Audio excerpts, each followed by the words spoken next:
耳其73个省的律师协会就东突厥散的侵犯人权行为发表联合声明说，我们呼吁包括联合国大会在内的所有国际机构立即采取行动，以结束这种暴行，并呼吁国际社会为被压迫的维吾尔人发声。大律师公会的联合声明说，自1949年以来，在中国政府统治下的东突厥散人们的所有生活领域存在侵犯人权行为。中国政府正为了消灭该地区的维吾尔和其他穆斯林少数民族，在所谓职业培训中心名义下实施了集中营政策。这些集中营自2018年以来已得到卫星图像和集中营幸存者的证词确认。实际上，这些营地所犯的罪行被视为危害人类罪，许多被拘留在营地中的人下落不明。介于存在着旨在消灭一个民族和一个宗教信仰的系统性活动，因此不可否认的是，这些行为属于危害人类罪的范畴。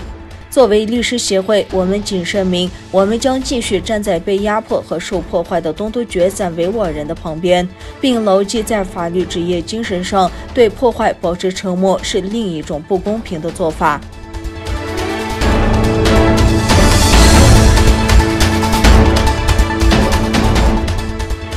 澳大利亚智库欧洲战略政策研究所指，中国在东突厥散实行胁迫性政策，导致维吾尔人和其他少数民族的出生率急剧下降。据路透社报道，欧洲战略政策研究所在前天发布的报告中引述中国官方数据称，中国于2017年在东突厥散展开控制生育率的行动后，东突厥散的官方出生率前所未有的出现急剧下降的趋势。澳大利亚战略政策研究所表示，从2017年4月开始，中共在东突厥散开展了一系列打击违法生育的专制治理行动。这一行动导致官方生育率出现了前所未有的急剧下降。在2017年至2019年的2年间，该地区的出生率下降了近一半。这份报告还提到，出生率降幅最大的地区主要是以维吾尔人和其他少数民族为主的社区。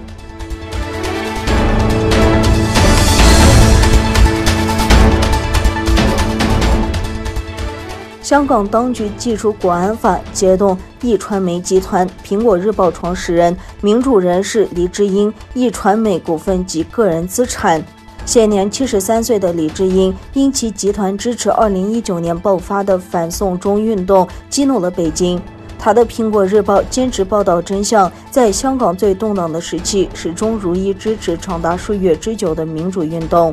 黎智英成为北京重点镇压对象的一个重要的原因是，以坚持报道真相为主的黎智英的媒体与香港同行明显不同。在北京压力下，绝大多数香港媒体采取了非常谨慎的态度。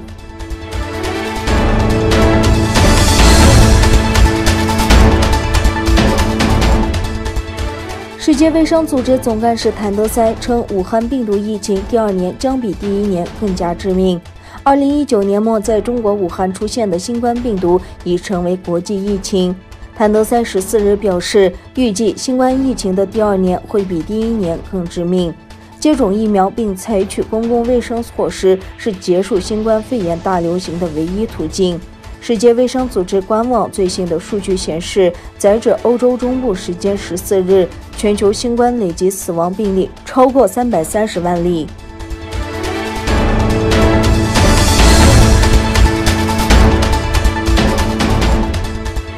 当地时间5月16日，联合国安理会以视频方式就巴以冲突问题召开紧急公开会。联合国秘书长古特雷斯在会上表示，最新一轮的暴力事件只会使死亡、破坏和绝望的循环持续下去，并将任何共存和和平的希望推得更远。